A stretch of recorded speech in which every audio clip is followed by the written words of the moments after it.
This is a free download from the BBC. For more information, go to bbc.co.uk/podcasts.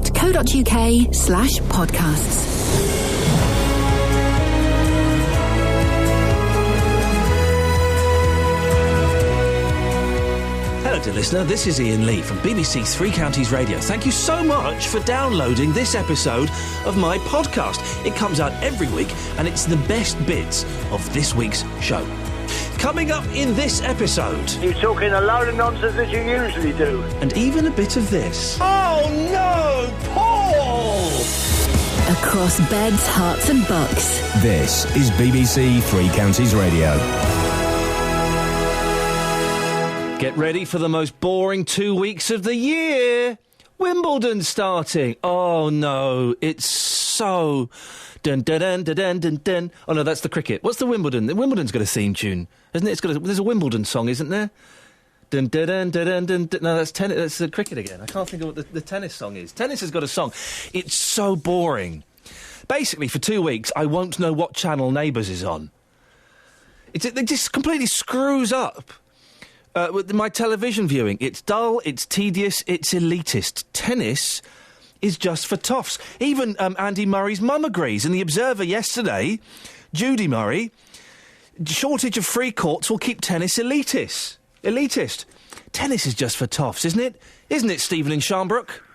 No, it's not. Come on. If it was for toffs, there's a lot of toffs around, because it is absolutely heaving come those 2 weeks. Well, there are a lot of toffs, but Wimbledon, what they do is they make you think, you, the common man, and me, Stephen, we are common men. Wimbledon makes us think that we are welcome into their elite, the toffish club. We're not really. They just want our money. I'll have you know, I've served at Wimbledon. Would you want a tennis ball? No, with milk and cream. There you go, you see. That's not proper serving. You served milk at tennis, at Wimbledon? Yes. 3 years I did that on the trot for 2 weeks. Best 2 weeks of my working life, that was for those 3 years. That was great fun. What do you mean you were serving milk?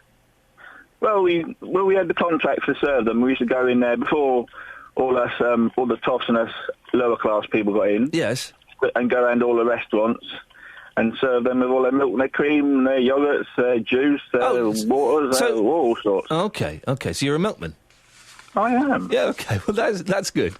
But you are a pleb, Stephen. I'm a pleb. We are plebs. We are not welcome in their elite club, in their posh club. Apart from, look, they've got you as a pleb serving milk to the lords and ladies. Yeah, but I had fun doing it as well, so that was all right. Hey, listen, I've just been given the tennis theme. Do you know what the theme is to tennis? Yeah, I can't think it just like you. Go on. Hang on. Sing it to me. Well, every time I go to sing it, it comes out dun dun dun dun dun dun dun dun dun, and that's cricket, isn't it? Is it? Isn't it? No, I don't know if you say so. I've just remembered it. Bow, bow, ba bow, bow, bow, ba bow, bow, bow, ba bow, bow. There we go.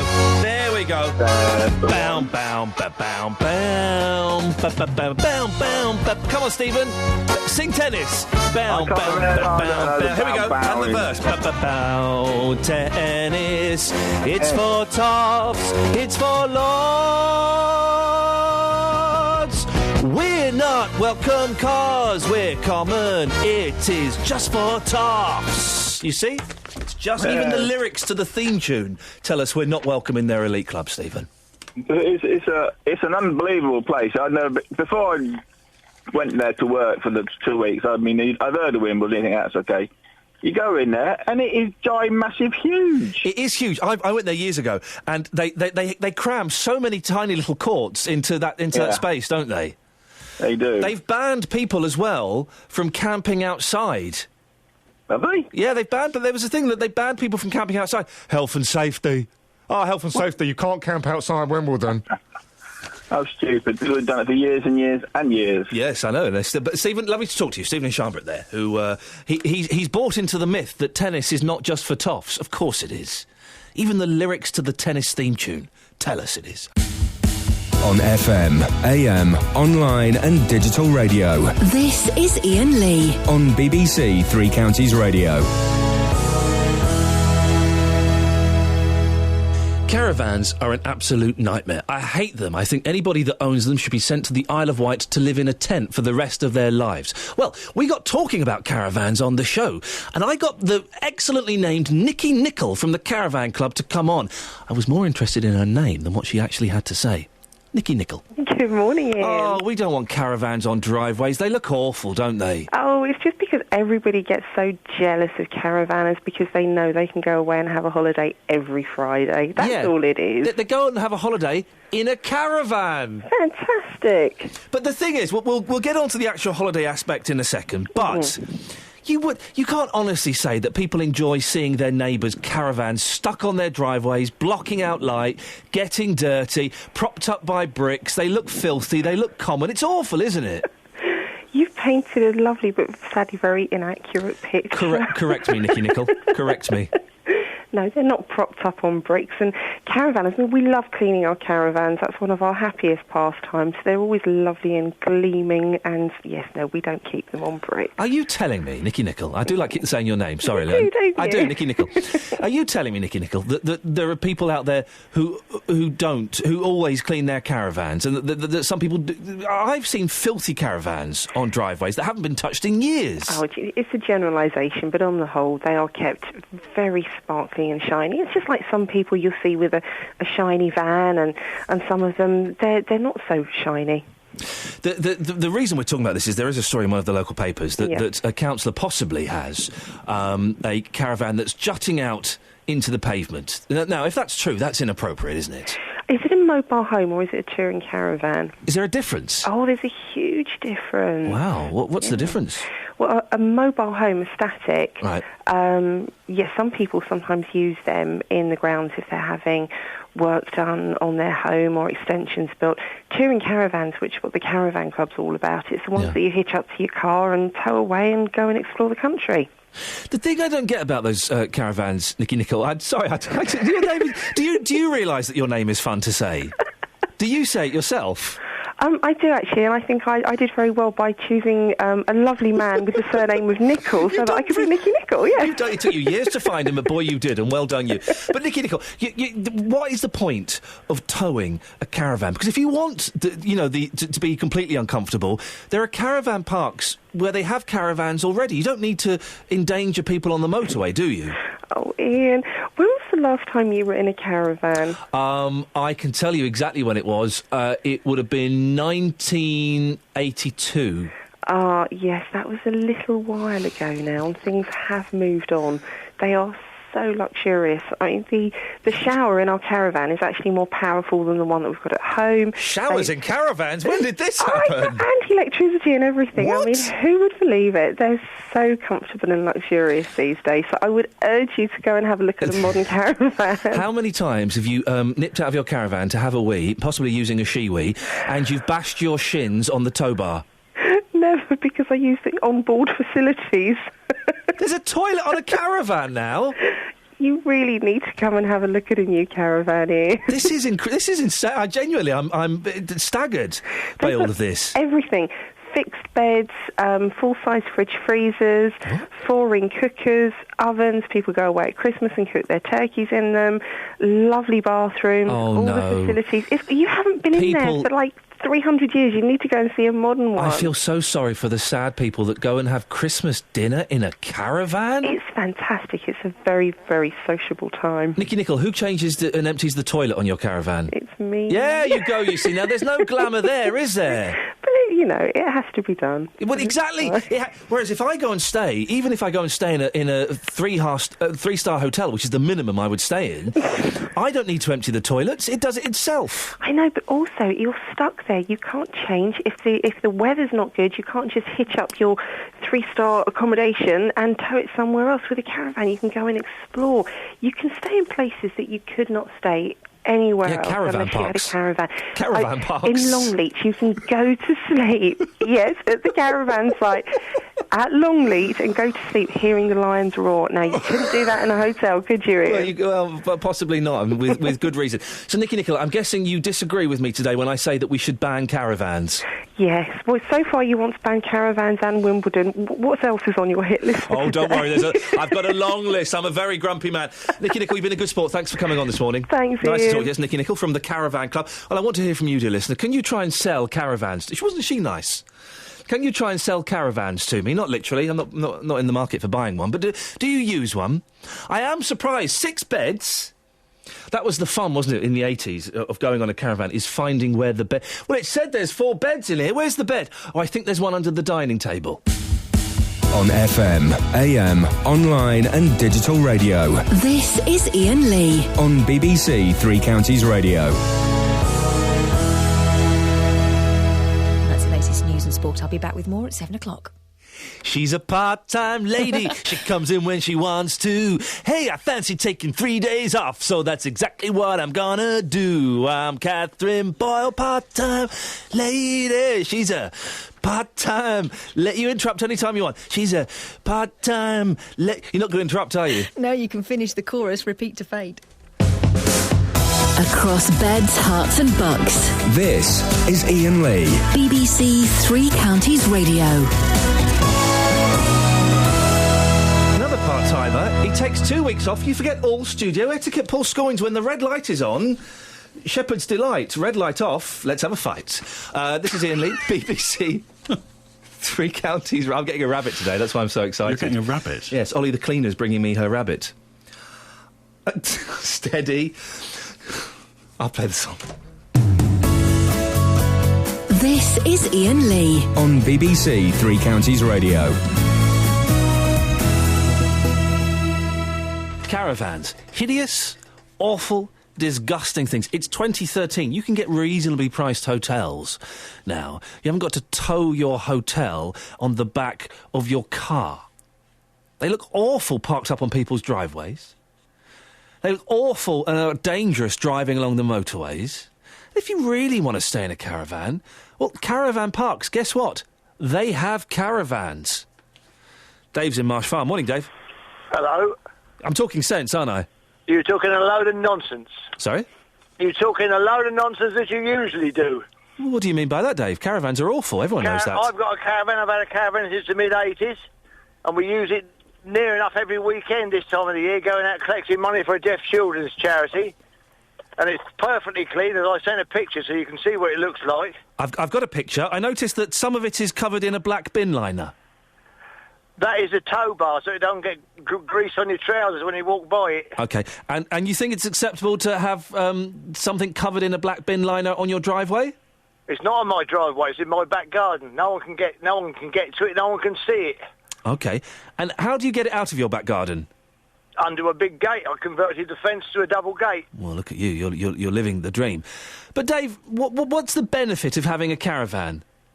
Well, we go out to these steam rallies and things with our fair organ, and there we stay. We put a gazebo up with the organ in it, and we stay overnight. Oh, dear. What do you mean, oh, dear? Sorry? What do you mean, oh, dear? They're uncomfortable things, aren't they, They're Dave? not uncomfortable. It's got warm air heating in it. It's got a shower in it. It's got a lovely stereo. Everything in it, and we've been away some Christmases in it. Oh no, Dave, that is sad. It's got a full oven and a cooker in there. We've cooked a full Christmas dinner in there. Oh gosh, Dave, I feel sorry for you. Well, I don't feel sorry for you staying in hotels in a second-hand bed. How do you know what's been done in these second-hand beds? The germs you're going to catch from hotel beds. I know someone who works in a hotel, and she told me what they used to see and what happened on beds, and you go and sleep in them. No, thank you. I'm tempted to ask, but I won't. I can say, in my 40 years of living, and boy, what a 40 years it's been, I don't think I've ever caught anything from a hotel bed. But I do know that I've had horrible nights in caravans. Well, we sleep better in our van than we do at home. Well, maybe you should spend some money on a decent bed. We've got a decent bed, thank you very much. Do you not think, Dave, though, seriously, do you not think it's... You sound like a sensible guy. Do you not think it's a little bit pathetic spending Christmas in a caravan when you should be... It was absolutely gorgeous. We had decorations with a little tree up. The both our dogs we had at the time liked Oh, it. no, you didn't have dogs in a caravan. That is Yeah, of course we did. That is disgusting. You talk to me about dirty hotel beds. You've got 2 dogs stuck up in a caravan with you. That's horrible. Not at all. Imagine when they come in, the filth and muck they'll bring in, Dave. I don't think so. I think so. No. Yes? It don't smell in there. It's really nice. You would say they don't smell, but that's because you can't tell. You're immune to the stinky dogs in your dirty caravan. It's not a dirty caravan, thank you very much. It's much very cleaner than your pants are, the way you tell us you don't wash. Dave, nice talking to you this morning. Thank you. Ta-ta. David Marchand. His caravan is cleaner than my pants. He may have a point today, actually. He may have a point today.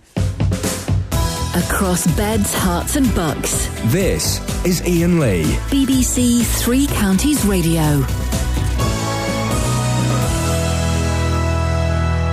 Yesterday, I was watching a nature programme about flamingos. Who knows why flamingos are pink? Anyone? It's because they eat prawns. It's because they eat prawns and shrimps. And we're watching flamingos, me and my boy and my wife, and a baboon appeared.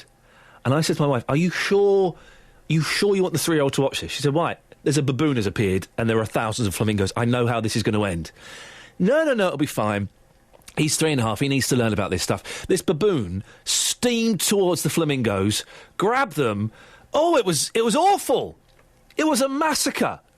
And the voiceover's going, and the baboon has steamed in... It didn't say steamed, does it? The baboon has attacked the flamingos and is killing them. And here you can see the baboon ripping the head off of a flamingo. And I'm going to my wife, you sure you want the boy to see this? Are you sure he's old enough to deal with this? And she says, yeah, he'll be fine. So the boy goes, what is the baboon doing to the flamingo? And... what's the baboon doing to the flamingo? And my wife goes, oh, it's killing the flamingo. And the boy's starting to get upset. Why is the baboon killing the flamingo? Oh, it's eating it. Why is the baboon killing the flamingo? And I said to my wife, maybe we should turn the channel over now. And we did. And do you know what was on? It wasn't, but it's gonna be. Oh, dearie me. Justin. Hello, Ian. You like your sports. Even you can't like this elitist tosh, can you? It's not elitist, come on. Yes, it may be upper class. It may be. Oh, hello there. Welcome to Wimbledon, everybody. Come in for your strawberries and cream and your champers. Justin trying nice to do a posh tight white voice. shorts. He yes. can't do a posh voice. Even his posh voice sounds common. Oh, leave it. Do you know what, Ian? I went down to Wimbledon last year. I wasn't allowed in. Yeah. I had to go and do an interview, and it was fascinating. On the way down to London, there I was on the train. I thought, where am I? They were speaking a foreign language. They were talking posh. They were reading The Guardian. They were more suntan than me. It was an experience. Sorry, I wasn't listening to you at all. I've never heard this bit of the theme tune before. Here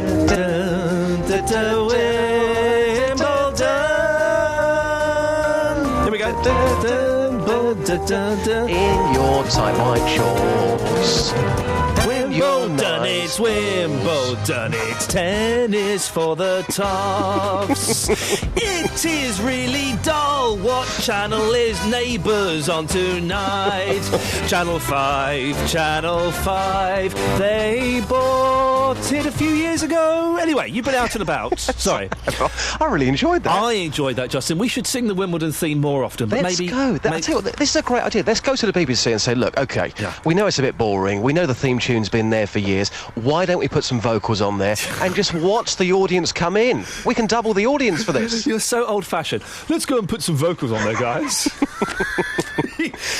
Justin, you have been speaking to people about the elitist sport of tennis today. What have they been saying? Yes, I've got an offer for you very soon. But some clips coming up here. Ashley at the end certainly doesn't hold back. I've been asking people, is tennis just for toffs? No, I don't think it is at all. Everyone wants to play tennis when Wimbledon comes out. Even the start of the summer, when the French Open's around, makes everyone want to play tennis. It's the only way we're going to get good at tennis is if more kids want to start playing at schools and stuff like that. It's not just a game for posh people, then, as far as you're concerned. No, not at all. Not at all. Everyone can play tennis. I don't think it's for posh people at all. There's no reason why it would be. Well, here's Gemma. Gemma, you just come out of the gym. You are sweaty, aren't you? I am indeed. I've just done 5k. 5k? Yeah. Wow. OK, get your breath back. We'll ask you this question. Is tennis just for toffs? What do you think? Not at all, no. I mean, my other half's going in a couple of weeks' time to watch it. He's not a toff by any stretch of the imagination. Wimbledon's, obviously great for the British public, but I wouldn't say it's just for toffs. Everyone can go and enjoy it and watch. But when was the last time you played tennis? A couple of weeks ago, on holiday. That was on holiday. What about in the UK? Oh, God, probably when I was at school. So, just finding the time. Ashley, tennis, is it just for toffs? Yeah, I think so. You don't see many chavs like me going down to Wimbledon, do you? I don't think you'd get let in. So when you watch it on TV, you think, it's just for rich, posh people? When I watch it on TV and I see the people in the audience and that, I think they look a bit up their selves, yeah. But I don't know anyone who plays tennis. I don't know anyone that plays tennis. I don't know anyone that liked tennis in school or anything. The posh kids used to play it, yeah. So when you was at school, the posh kids played tennis, and you lot, the chavs, you didn't? Yeah, we was around the back end smoking a fag, weren't we? Have you ever been around the back end smoking a fag, Justin? Couldn't possibly comment there. Okay. Classy, Ashley, classy. Hey, those are the listeners of BBC Three Counties Radio. Well, I can't complain. So it is a very elitist, stuck-up sport, isn't it? I think it is quite upper class, put it that way. I think a lot of people that go to Wimbledon... Again, I can only comment here on what I've seen myself. The amount of people getting out of these taxis, it was like, wow. The thing is, with football... You can go and get a tennis ball, you get a ping pong ball, you get a football, you can go and kick around anywhere. With tennis, you need the right ball, you need the rackets, you need to go to an expensive club. It just costs a fortune. Here's my offer to you. Yes, Justin. This week, let's go and play tennis together. What do you reckon? Oh, I will totally. I mean, I will beat you at tennis, yes. You reckon? Oh, of course I will. It's easy. Come to my local club, Leverstock Green, in Hertfordshire. Let's play. Last week it was the tandem. This week I'm going to whip your backside when it comes to tennis. OK, well, let's see who's got the best grunt, shall we? There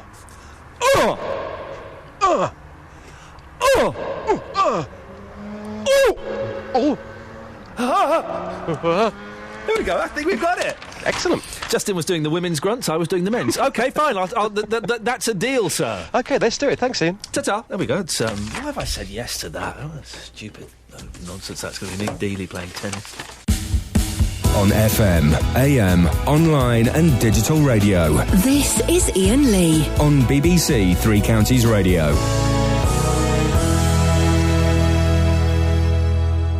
The ambulance service that covers beds and hearts was discussed in Parliament this week. A recent external review found that weak leadership and a lack of focus had put patients at risk. The Conservative MP for Witham in Essex, Priti Patel, demands the resignation of 5 non-executive directors in a Commons debate. Well, I spoke to Neil Storey, the Executive Director of Operations at the East of England Ambulance Service NHS Trust. Thanks for coming on. Mrs Patel accuses the board of a culture of incompetence. Do you accept that? That was a comment that came from the latest report and review undertaken by Dr. Marsh recently and submitted to the organisation. There's clearly issues that the organisation has highlighted and identified around its previous board, and those issues have been very open and declared by the organisation. Do you accept there's a culture of incompetence? No, I don't accept there's a culture of incompetence of our current board, and we've got a newly appointed chair in Dr. Jeff Harris and a newly appointed chief executive who are helping the trust move forward. In what way move forward, Neil? What's being done differently? Well, we've got a turnaround plan that we issued back in April, as I'm sure you're aware. What's in this? It's a fancy title. What's in this turnaround plan? Well, the turnaround plan does exactly what it says on the tin, really. It helps the organisation turn around from where it's been. It focuses on making sure we put the operation on the front line, that we prioritise our response to patients, in particular things like improving our recruitment. So we've got a large-scale recruitment campaign on at the moment to recruit paramedics, emergency care assistants, to put more resources and ambulances out on the road to patients. It focuses on really 4 key themes, focusing on our staff and our people, reviewing the leadership of the organisation. It focuses on making sure that we can look after and train our staff and educate them properly, and put the best service out to patients in the East of England. Why weren't you putting the best service out previously?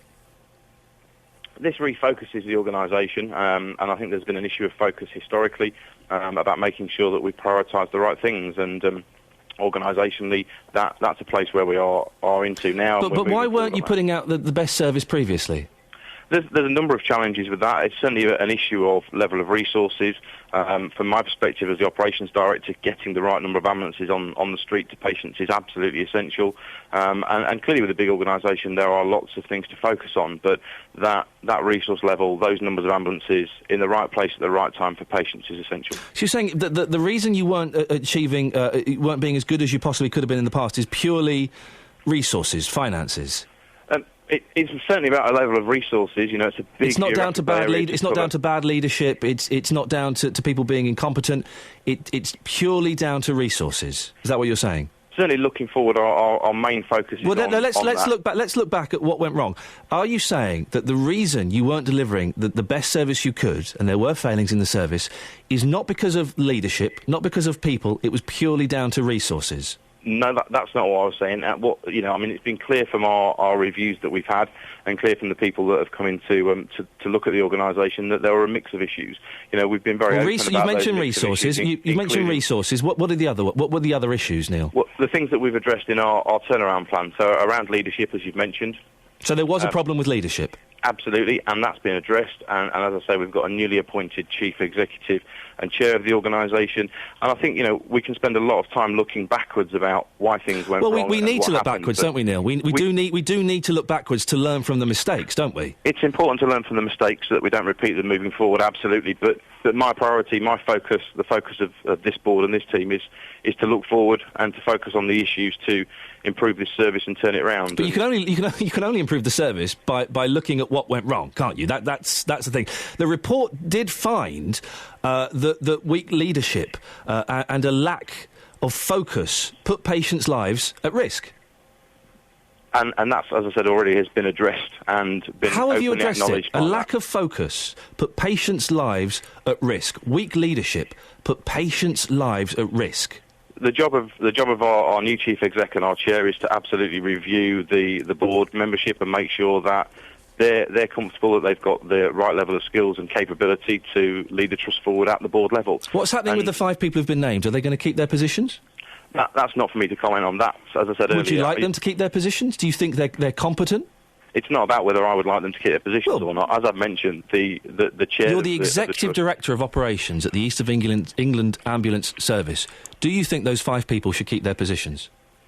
As I said earlier, the role of the chair, Jeff Harris, is to make sure that we've got the right skills on that board, and it's for Jeff to determine whether or not those non-executives have got those skills and capabilities to move forward. And as I mentioned, my job is to focus on the real issues of turning the organisation round. It is important to look back and learn from things, but... So is Priti Patel wrong in trying to call for these people to lose their positions? What's not helpful is how long do you dwell on the past before you move forward? Neil, forward. No, I'm not buying that. It's very important to dwell on the past because people's lives have been put at risks. People's lives have been put at risk, so we have to dwell on the past, don't we? We have to learn from the past, and we have to use that learning to make sure we can move forward. And that's absolutely what we're doing. Is Priti Patel wrong in asking for these people to resign? It's entirely... Priti Patel's decision as to whether or not she. Well, what do you think, Neil? I'm confused as to why you won't give me your opinion on this. As in your position, why do you feel you can't give me your opinion on this? Because it's not for me to make that decision or opinion. That decision is for the board to take. That decision is for the chair and the chief executive to make moving forward. That's why we've got a newly appointed chair. And that's the job I'm sure that Jeff will do. Jeff will do a fabulous job in leading this organisation forward. And my job isn't to focus on the exec and the board. My job is to focus on being part of that leadership team to take it forward and being able to focus on those key areas, as we've said. So, we've already seen since April an improvement in all of our response time standards to patients across all of our calls. We've seen a reduction in our complaints. We've seen a reduction in serious incidents. We've done this at the same time as continuing our paramedic education, as maintaining our appraisals for our staff. There's certainly the feedback and the feeling that I'm getting from staff out on the ground on my station visits and ride-outs is that things are starting to improve, but clearly there's a long way to go still. Are you hearing from the staff on the ground that morale is improving? Very slowly but surely. Because we heard from... It's interesting you say that. We did hear from Unison today that you need to start with a clean slate. Staff morale was mentioned, and we've been told it's very, very low. A clean slate could correct that, couldn't it? I'm not quite sure what you mean by a clean slate, but I mean the clean slate... By the 5 people who've been named stepping down. I think the key issues for staff morale are not about individuals, in my view. It's about the organisation. It's about whether staff have got the appropriate education, training, equipment, but if the people... Neil, I'm really sorry to press this. It really feels like you're skirting around the issue. If the people who are out there, who are dealing with the public, who are getting the flack for this... on the street, if their morale is low and they think that a clean sweep, that these 5 people who have been named need to step down, you need to listen to that, don't you, Neil? Absolutely. It's really important that the organisation would listen to that. So what's your reaction to that then? That's what they're saying. Well, you are the organisation. You claim to have listened to it. What's your reaction to what you've just been said? We've just been told. My reaction is that that's not what the organisation's saying. So you've heard from an MP that's calling for that. No. I've not heard that from an MP. Side representative this morning. Yeah, I've heard from the East of England Ambulance Branch Secretary in Unison. So yeah, I've heard from someone who works with the people on who are dealing with this, the frontline staff. You're saying that he's wrong? No, not what I'm saying is that there's more than just one individual. You're saying that Gary Applin, who is a spokesperson for ambulance staff, you're saying that he's wrong?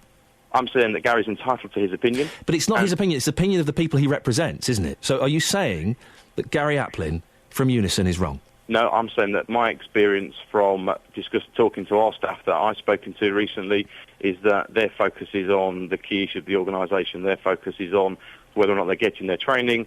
Certainly the focus from the discussions that I've had with people on station, their number one overriding issue isn't the 5 non-executive directors. Their overriding issues are the fact that they're now getting their appraisals, they're now getting their training education, they can see a clinical career pathway for them being developed, they've got resources improving on the road, and the organisation is listening to them. We've got a number Vice of Chairman Paul Remington, projects. Caroline Bales, Phil Barlow, Anne Osborne, Margaret Stockham, they get money... And it would seem they get money from the taxpayer. It would seem they've not been doing their job properly. Are you happy with that? All non-executives clearly get money from the taxpayer. Are you happy with them being paid for not doing their job properly? It's right that non-executive directors receive remuneration, and as I said before, it's the responsibility of the chair to decide whether or not those individuals have done their job properly. OK, Neil, we have to end it there. Thank you very much. Neil Storey. Across beds, hearts and bucks. This is Iain Lee. BBC Three Counties Radio. Well, it turns out we have very, very little in common. There's a surprise. I've bared myself to you, and you have judged me. And when I asked if that judgment placed me higher or lower than previously, you said lower. And now you're giving me disdainful looks because I think tennis is a bore and a chore. Well, I'm not a sports fan, but I can't agree with you with your hostility to Wimbledon. I mean, Wimbledon is just wonderfully British. But you see, the only thing you've given me that you like about Wimbledon is the noise. Yes, I like the noise. I'm not really interested in tennis, but if it happens to be on the TV and you hear, the sound of Wimbledon, there's something summery about it. I feel like cracking open the Pimm's and soaking up the rays when I hear the sound of Wimbledon. It's tedious. It's dull. What channel is Neighbours on? I don't know, but everything switches channel. It's Channel 5 now. They bought that a couple of years ago. I had that told to me yesterday. But they just switch everything around. Really? Yes. Press your red button now to see what's happening on Court 37. No. I'm not going to do that. I'm going to take my red button out and throw it in the bin. I'm never going to press it again because of you, tennis. Put it in the kitchen sink. I will say this. Don't tell that story on there, will you? I won't. No, I will. This was a few years ago, OK? And the gentleman will back me up on this. A few years ago, I lived in a flat where the toilet was a significant distance away. Oh, no. The kitchen was right next door to the living room. If I was up at 1 o'clock in the morning having a cup of tea and, I don't know, playing Xbox, watching a movie, reading a book, writing a dissertation on something, I don't know, then to save time... Instead, I don't think this is this bad. To save time, instead of walking all the way down to the West Wing to go... Everyone else is going to judge you in the same way I did. I don't think they will. Really? Instead of going to the bathroom, I would sometimes do a wee-wee in the kitchen sink. I would flush it away with... Look at your team! What? See, I judged him. It's disgusting, isn't it? You've gone down in my estimation. That's Kelly Betts judging me like that. It must be bad. Exactly. Because she's filth. That is a disgusting thing to do. I would wash it away with warm water to disinfect the sink. It's just a sink, for goodness sake. It's not like I was doing it in people's cups. You are. Oh, that's awful. I have not done that for several months, I promise you. And I've only done it in this building once. If there were dishes in the sink, I would move them to one side. That is just awful. Everyone, Beds, Hearts and Bucks is judging you. Yeah, they are thinking, well, at last, someone who's speaking out for us. Someone who's saying what we've all been thinking. You won't find anyone else this morning who's done that. 08459 455 555. You won't find them. Look, you see? Look at the phone lines. No one's backing you up. People are just coming up with their fake names to use to phone up because people are scared of this prejudice against us sink users. Ooh. Did you at least put a little bit of disinfectant around after and give it a scrub? Oh, my word, you didn't. You just ran the hot tap. This is Iain Lee. On BBC Three Counties Radio. Well, is it ever okay for men to share clothes? Women do it all the time, and I've always been jealous of that. Oh, I like that blouse. Can I wear it to Denise's party? Of course you can, Shirley. Here you go. Well, I like the shirt that Justin is wearing today. It's a nice shirt, Justin. It's a lovely shirt. You just mentioned 5-star there. Oh, reminiscing the 1980s. What a great decade. Yeah, it's a lovely shirt, isn't it? It's lovely. Yes. Nice green khaki shirt, nice tight-fitted shirt, Italian. I don't think it suits you. I think it makes you look like a 50-year-old has-been, whereas it would make me look like a 37-year-old soon-to-be. You want it bad, don't you? I do. I want you to give it to me. Hang on a second. Do you want me to give you the shirt, or do you want me to lend you the shirt? Come on. Let's be correct on this. Come on. I want to givesies. Right, you want it. You've been asking people, haven't you? Yeah, this is the big question of the day. Now, I said to you earlier on, I'm wearing this shirt today. You quite like it. I've said it's up to the people of Luton. Yes. So I've been in Luton this morning. Very interesting first answer coming up here. I've been asking people in Luton, is it ever acceptable for men to share clothes? This is what people had to say. No, man. Man not supposed to share clothes at all. It's embarrassing, man, to go out and see you have on your friend clothes and your friend have it on the next day. Embarrassing, man. Yeah, if they're brothers or friends. I mean, Ian's not really a friend. Well, if someone asks, then I don't see a problem. Just as long as they don't take it without asking. I think he's going to steal it. That's my fear. Well, it's just a shirt. As long as it's not Prada or anything, then why not? This is not just any shirt. Look at the shirt. Come on, score that shirt out of 10 for me. I'll give it an 11. I like it. 11 out of 10? Yeah, I like it. Steaming. Simon, do you like my shirt? Simon, do you like my shirt? Do you? Yeah. Now, the question is it ever acceptable for men to share clothes? You're a man yourself. Is it acceptable? Yeah, I think it's very acceptable, yeah. So what have you borrowed then? Underwear. Please, come on. Straight up, I borrowed underwear. From who? One of my friends. After a night out, I couldn't find my pants, so his were there. They'll do. I don't think it's acceptable because men, they're not all that clean like women. Because us women, we like changing clothes, buying clothes all the time, and when it comes to perfume and all that, we are very, very delicate in our way of looking. Are you saying I'm not clean? No, man, you're very lazy. Yes, provided they haven't worn them first. So if I take this home, wash it and then bring it back, you think it's perfectly acceptable? Yeah, absolutely. Yeah. Why shouldn't you? Now, here we have a photograph of Ian, and obviously you're looking at me right now. Who do you think would look better in that shirt? You, definitely. It's too young for him, I think. Too young a style. What? Your words, not mine. Absolutely. What a rude woman! Sorry, mate. Just the people of Luton. What can I say? Did you do your Jedi mind trick when you asked someone a question? Have a look at this shirt. You think it's too young for Iain Lee to wear, don't you? No, I did. I promise you. But no, do you think you're an attractive guy? Ian, you are an attractive guy. 2 questions for you here. Yes, you can borrow the shirt if you want to. Would you like it? Yes or no? Yes. OK. And secondly, actually, weird twist of fate here. I am actually going shopping today. I'm leaving early. I'm going at 10 o'clock. Full on shift yesterday. So I'm going shopping at 10. Do you fancy it? Well, going shopping with you? Yeah. Does it get me out of the meeting at 10:30? Oh, yes. I'm totes in. Stay there, Justin, because Patrick Swan is on. Patrick Swan is a personal shopper, fashion and image consultant. Patrick, is it ever okay for men to share clothes? Well, I don't really think that it's a good idea. However, I have actually borrowed something myself. Whenever I got married, I borrowed a good friend's his tie. But I think that it's a sign of really you're liking what other people are wearing, and I think that's a positive sign that you're opening up your horizons. But I think really it's all down to personal hygiene as well. And I think many times when people borrow things, It's almost like renting. You almost don't take care of it the same as whenever you buy it.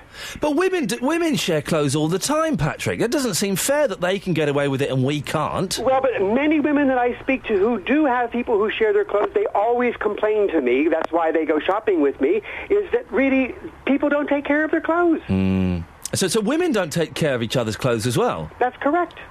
Well, this is why I never lend anybody DVDs or CDs, because I never get them back, or if I do, they're always scratched. So the same thing could be happening to clothes as well. Did you hear there, Patrick? There's a gentleman who borrowed his friend's pants. That's strictly off limits, isn't it? I would not. I would. It's a hygiene issue. Yeah, I mean, it yeah. really is a hygiene issue. Yeah. And I don't really think that anybody should be questioning somebody's hygiene. We heard in the package there, Patrick, that it's okay for brothers to do it. That I'm sure is acceptable. What about close friends? I mean, Justin and I are starting. We're in the early days of a bromance. Is it okay if you're close friends? Yes, I think so, because then there's a mutual respect hopefully going on, and I think that's something about friendship that really it is respecting each other's personal property. Here's a question for you, Patrick. Justin Dealey's got a very nice pair of shoes, and they got a hole in them quite quickly. So he went out and he bought exactly the same pair of shoes. Is that a bit weird? No, because I think especially if it's a classic shape or a shape that really has, as I refer to many types of clothes that have a life, something that's really not going to go out of fashion in a season or two. I would say it has a slightly Ponzi shape to it. Well, there again, that's where the personal shopper comes in. Patrick, hey, listen, Justin and I are going to go shopping this morning. Do you want to come out with us? I would love to. We don't have to pay you, do we? Yes, you do. Thanks very much, Patrick. Nice to talk to you. Patrick Swan there. The reason I mentioned the shoes, dear listener, is Justin has reckoned he can get an interesting bit of radio out by the end of this week about his shoes. Justin, I think I've proved quite successfully that you can't. No, I think I will. But by Friday, I guarantee you, there'll be people listening right now who are just as sad as me that go out and buy the same pair of shoes because they like them. And in terms of shirts, somebody said to me once, that shirt you're wearing there, it will never go out of fashion because it's never been in fashion. Justin Dealey, thank you very much indeed. A wise, wise man once asked me why I allowed Justin Dealey onto my radio show. I said it's a contractual obligation. Paul, last word of the day. Paul is in Milton Keynes. Oh, for goodness sakes, it's about this, is it? I was hoping we'd try and raise the standard a bit before JVS. Instead, we're abandoning ship pretty much. Paul, weeing in the sink. Yeah, Butlins in the early 70s, in a chalet, mum and my brother, and the toilets were downstairs. So every morning we'd pee in the sink in the chalet. While your mum was there? Oh, mum used to pee in there as well. Oh, no, Paul! Oh, dear! What a classy woman your mother was, eh? Well, I remember the first time I ever did it was in halls of residence at university, and I didn't enjoy the experience. There was a little sink in the room, that was fine. But do you do it now, Paul, or have you grown out of it? Oh, no, I can't reach them in where I am now. Why? Have you shrunk? Or the sink's got higher in the 21st century? Got higher. OK, I didn't get what you said there, and in many ways, I'm glad. Across beds, hearts and bucks. This is Iain Lee. BBC Three Counties Radio.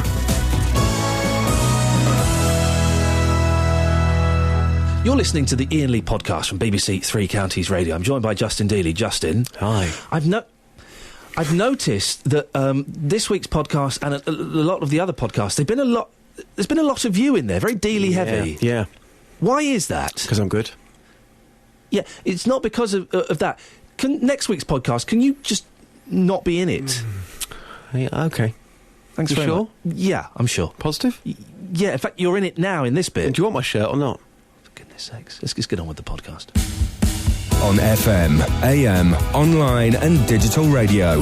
This is Iain Lee. On BBC Three Counties Radio.